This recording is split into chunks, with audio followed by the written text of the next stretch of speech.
नमः शिवाय परब्रह्म परमात्मा नमः जगत्तोत्पत्ति स्थिति प्रलय ब्रह्म हरिहराय गुणात्म्य सर्वगौतिगामि दश दश दत्तात्रेय नमस्ते सिद्धि कुरु कुरु कुरु कुरु स्वाहा కుర్రో కుర్రు కొండదేవత అమ్మ పలుకు జగతమ్మ పలుకు సమ్మక్క పలుకు సారలమ్మ పలుకు వనదేవత పలుకు జాయ్ కొండదేవత జాయ్ వనదేవతాయ నమః.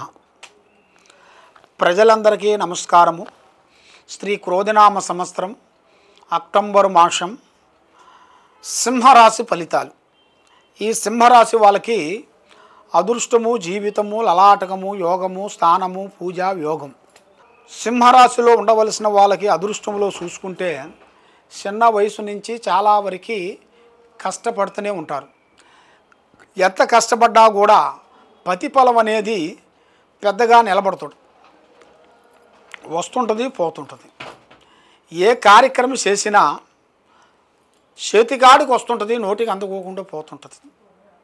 వ్యాపారంలో కానీ, ఉద్యోగంలో కానీ, వ్యవసాయంలో కానీ, చేయాల్సిన కార్యక్రమాల్లో కానీ చాలా వరకు కొన్ని కార్యక్రమాలు మీరు అభివృద్ధి చేయాలని ఎంతో కష్టపడుతూ ఉంటారు. కాబట్టి సింహరాశి వాళ్ళు ఏ విషయానికైనా కూడా వెనకాడరు, ముందవుతూనే ఉంటారు. తొందరపాటు అనేది ఎక్కువ ఉంటుంది వీళ్ళకి. ఆ తొందరపాటుని తగ్గించుకోవాలి. ఆ తొందరపాటు వల్ల కుటుంబంలో సంసారం ఇబ్బందులు అవుతాయి, కుటుంబంలో అన్నదమ్ముల వల్ల ఇబ్బందులు వస్తాయి, తల్లిదండ్రుల వల్ల ఇబ్బందులు ఎదురవుతాయి, తర్వాత అక్కజల్లెల నుంచి కూడా ఇబ్బందులు ఎదురవుతాయి. కాబట్టి ఈ తొందరపాటు అనేది వాళ్ళకి తగ్గించుకున్నట్టుగా అయితే వీళ్ళకి మంచి యోగం అనేది ఉంది, మంచి శుభ ఫలితాలు ఉన్నాయి. కాబట్టి వీళ్ళకి ఆదాయంలో 2, ఖర్చులో 14, రాజపూజిత 2, అవమానాలు 2 ఆ విధంగా ఉన్నాయి. కాబట్టి ఈ రాశి వాళ్ళకి ఇప్పుడు వీళ్ళు చేయాల్సిన కార్యక్రమాలు కొన్ని విద్యాపరంగా, కొన్ని విదేశాల ప్రయాణాలు కొన్ని రాబోతున్నాయి, బయటి దేశాలు.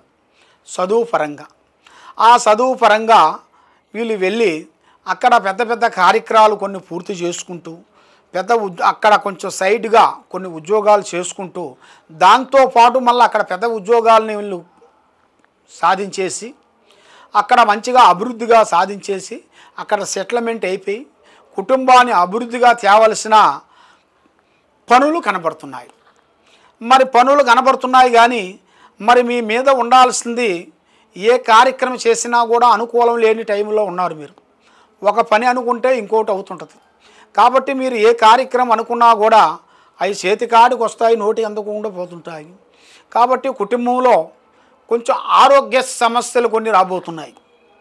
కొన్ని ఆరోగ్య సమస్యలని కొంచెం జాగ్రత్తగా పడాల్సి ఉంది.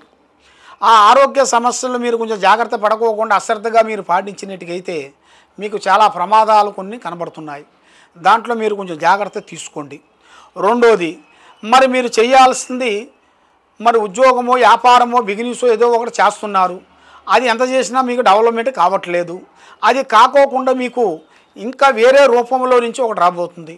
అది స్నేహితుడి రూపంలో నుంచి కానీ, లేదు ఒక స్త్రీ రూపం నుంచి కానీ, లేదు పెద్దవాళ్ళు ఆస్తులు అంటారు కదా, అమ్మ నాన్న తాతల ముంతాతలు, ఆ తాతల ముంతాతల నుంచి ఒక ఆస్తులు రావటం కానీ, మీ జాతకంలో చూసుకుంటే భూమిలో బంగారం దొరికే జాతకం కనబడుతుంది. అది మీరు ఊహించరు. ఊహించని మలుపు, ఊహించని ఆలోచనలు, ఊహించని సంఘటనలు కొన్ని జరుగుతున్నాయి.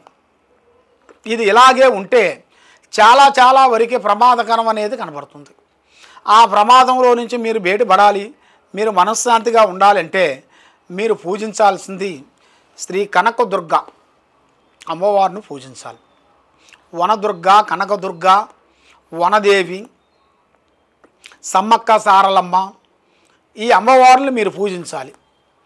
లేదు మన దగ్గరలో ఉండాల్సిన దేవతలు, మన గుళ్ళో ఉండాల్సిన దేవతలు, మన దగ్గరలో ఉండాల్సినవి అమ్మవారు పోలేరమ్మ, పోషమ్మ, ఎల్లమ్మ, గంగమ్మ అలాంటి అమ్మవారులు స్వరూపాలు ఏ రూపమైనా సరే 101 దేవుళ్ళు వాళ్ళు అక్కజల్లెలు.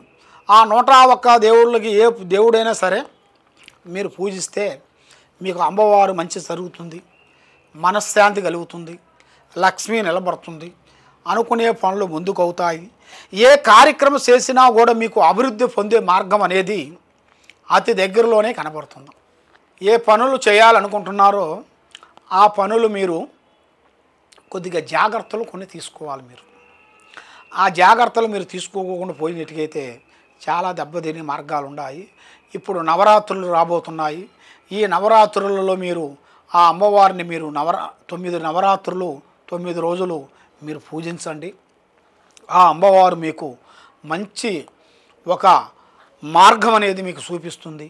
ఉద్యోగం లేని వాళ్ళకి, వ్యాపారం లేని వాళ్ళకి, కుటుంబ సమస్యల్లో బాధపడే వాళ్ళకి, భార్యాభర్తలు గొడవ సమస్యల్లో ఉండవలసిన వాళ్ళకి ఒక మంచి మార్గం అనేది ఆ అమ్మవారు మీకు ఏ రూపంలో అయినా ఒక రూపంలో తప్పకుండా మీకు చూపిస్తుంది.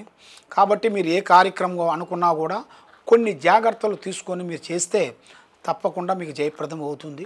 ఈ కింద ఉండాల్సిన నెంబర్కి మీరు సంప్రదించినట్టుగైతే మీకు ఎలాంటి సందేహాలు కానీ, ఎలాంటి డౌట్ కానీ, ఎవరన్నా మీ కుటుంబం మీద కానీ, మీ పిల్లల మీద కానీ, మీ మీద కానీ, మీ భార్య మీద కానీ విశ్వ ప్రయోగాలు కొన్ని పంపించిన, విశ్వ కట్టు ప్రపించిన, శాతావతి, బాలావతి, కట్టావతి, పూజావతి ఇలాంటి పూజ కార్యక్రమాలు ఉంటాయి. అలాంటి పూజ కార్యక్రమాలు మీకు పంపించిన దాని వలన మీకు కొన్ని లేనిపోయిన సమస్యలు కూడా కొన్ని వచ్చే మార్గాలు కొన్ని ఉంటాయి. ఆ సమస్యల మొత్తానికి మేము దాన్ని గ్రహించేసి జాతక చక్రం వేసేసి మేము చూసి చెప్పగలుగుతాము. ఈ కింద ఉండాల్సిన నెంబర్కి తప్పకుండా సంప్రదించండి. సరియో జనా సుఖినో భవంతు. నమః శివాయ.